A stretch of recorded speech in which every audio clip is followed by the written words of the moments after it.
Shalom saudara yang terkasih dalam Tuhan. Mari kita membaca satu bagian firman Tuhan yang terambil dari 2 Tawari 25 ayat 1 dan 2. Firman Tuhan demikian. Amazia berumur 25 tahun pada waktu ia menjadi raja, dan 29 tahun lamanya ia memerintah di Yerusalem. Nama ibunya ialah Yoadan dari Yerusalem. Ia melakukan apa yang benar di mata Tuhan, hanya tidak dengan segenap hati. Saudara-saudara yang terkasih, kita akan belajar pada bagian ini kisah tentang bagaimana Tuhan memakai Amazia, raja yang taat, namun sayangnya tidak dengan segenap hati. Tapi ada hal-hal yang perlu kita pelajari. Mari kita bahas sama-sama. Saudara-saudara, Amazia adalah Raja Yehuda ke-9 yang memerintah sekitar tahun 796 sampai 767 sebelum Masehi. Ia menggantikan ayahnya Yoas yang dibunuh dalam sebuah konspirasi. Masa pemerintahan digambarkan sebagai periode setengah hati antara ketaatan dan kompromi. Namun pada bagian ini kita sedikit mensoroti tentang ketaatan Amazia. Amazia ini, saudara-saudara, memulai satu pemerintahannya dengan awal yang baik. Amazia menghukum mati semua orang yang terlibat di dalam pembunuhan ayahnya. Tetapi menariknya, dia tidak membunuh anak-anak dari si pembunuh, padahal punya potensi anak-anak itu akan balas dendam. Tapi kenapa Amazia tidak mau membunuh mereka?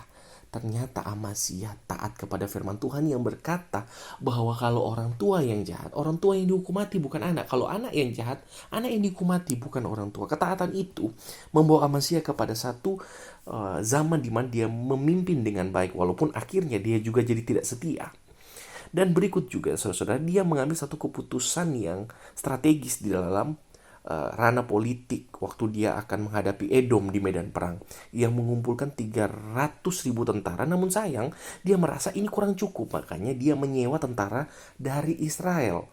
Dan pada bagian ini, saudara-saudara, ternyata Tuhan marah. Akhirnya muncullah intervensi dari Nabi yang berkata, jangan biarkan tentara Israel ikut sebab Tuhan tidak menyertai mereka. Di situ Amazia bergumul, saya butuh tentara, saya butuh bala bantuan, namun Tuhan tidak berkenan. Apalagi saya udah korban banyak. Keluar perak yang kurang lebih 3,4 ton perak, atau di dalam masa itu disebut 100 talenta perak. Di situ merupakan kerugian besar kalau udah bayar dan gak jadi pakai. Namun di sini dia berusaha taat ke Tuhan karena dia tahu kemenangan itu hanya ada di tangan Tuhan, bukan di strategi perang dan bukan juga di jumlah tentara.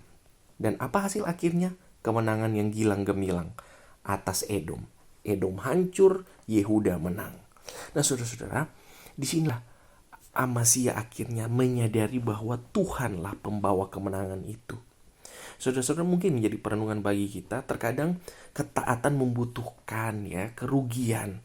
Karena kerugian yang kita alami bisa jadi Tuhan membawa kita kepada satu ujian untuk melihat keuntungan kita apakah diambil dari satu bagian cara licik menyetujui keberdosaan sehingga Tuhan tidak berkenan dan Tuhan berkata tidak, jangan melanjutkan hal itu.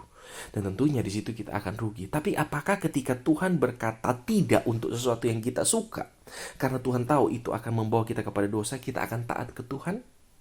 Saudara-saudara, kita perlu sadar, kita perlu mawas diri. Ada banyak hal yang akan menggoda kita untuk tidak taat kepada Tuhan. Salah satunya berhubungan dengan uang. Nah, saudara-saudara, pada bagian ini kita melihat Amazia memilih untuk taat meskipun sudah terlanjur investasi besar.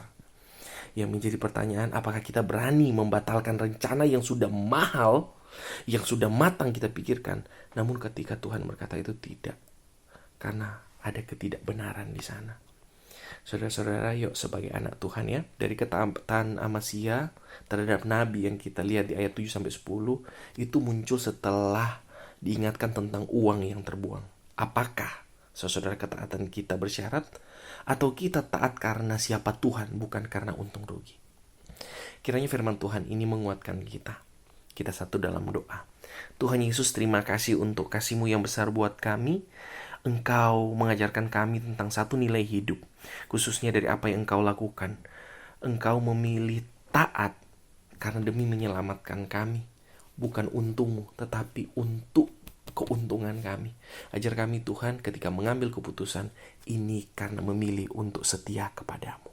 Di dalam nama Tuhan Yesus kami berdoa. Amin.